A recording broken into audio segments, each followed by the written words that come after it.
Hillary Clinton edging out Mr. Trump head-to-head in this new Quinnipiac poll that came out earlier today, 45-41. When you mix in the third-party candidates, look at the lead. It's only 2 points, 40-38.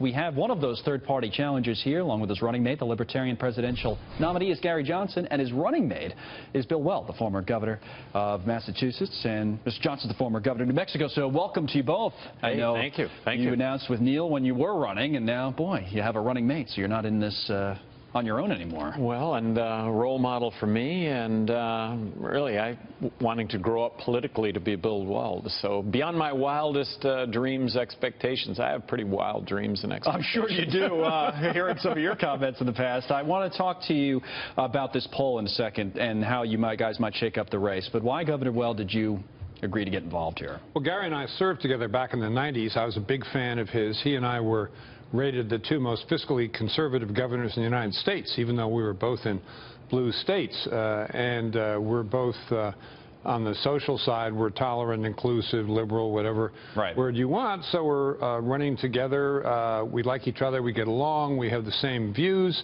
And we don't have to shoulder the burden of the conservative social policies of the Democrats or the free spending ways, of the Republicans, or the free spending ways of the Democrats. So it's a perfect match. But to your point, you were both Republican governors, and it does bring up this larger point that people are saying, how are they going to shake up this race? How will they affect the race? And just, using conventional wisdom to say, well, maybe they'll take support away from Trump. He's the Republican nominee or presumptive nominee, and the polls show maybe that's not the case at all. You surprised by that, or? No. Well, Connell, we wouldn't be doing this if there weren't the opportunity to actually win the White House. But to win the White House, we have to be in the presidential debates. So you need 15%. We need to be at 15%, and the fact that we're included in these polls, really, that's very significant. I mean, that's the difference now as opposed to in 2012. You were at 10%, I think, in our poll, the Fox poll, the last national poll. So, right, but for these polls that we are where we're being listed, there are another 40 polls that come off where we're not listed. But I think there's a real reason for us to be in the polls. I mean, we're going to be the only third-party candidates on the ballot in all 50 states. Well, it's interesting, Governor Weld, to people who are watching and say, boy, did Governor Johnson just say to win the White House? I thought this was about, mixing things up, having an effect, taking votes away, being a spoiler.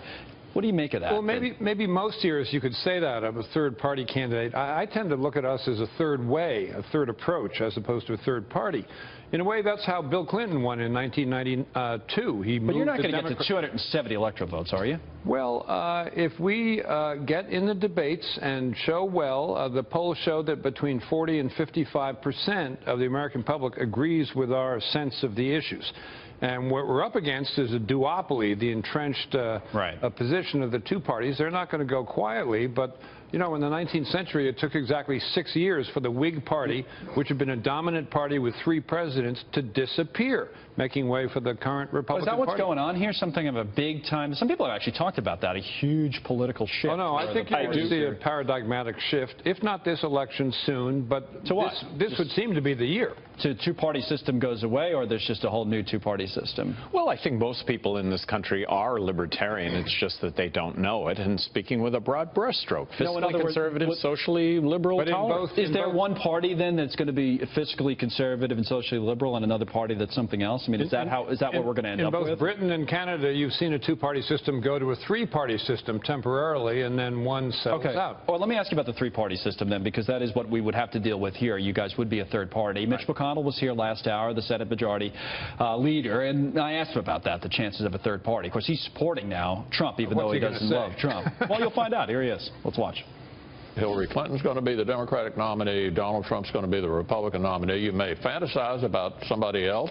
You may have supported somebody else in the primary, but this is the choice. Well, there is maybe a third-party alternative. I mean, yeah, but that will not succeed, and it will only help elect Hillary Clinton. And I would not want on my conscience, as a conservative leader in the country, that I did anything that made it more likely we would have 4 more years just like the last 8.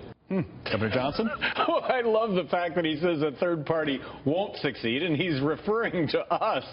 Just tell people what they can't do and watch what they will end up doing. I love it. I think he was also talking a little bit about Bill Kristol's idea to have this candidate who we don't know Maybe, yet. but he's saying that anybody who, he wouldn't want on his conscience as a conservative. Well, I don't want the Republican Party's social conservatism and government telling people what to do in their private lives on my conscience. So we're comfortable in our own skin.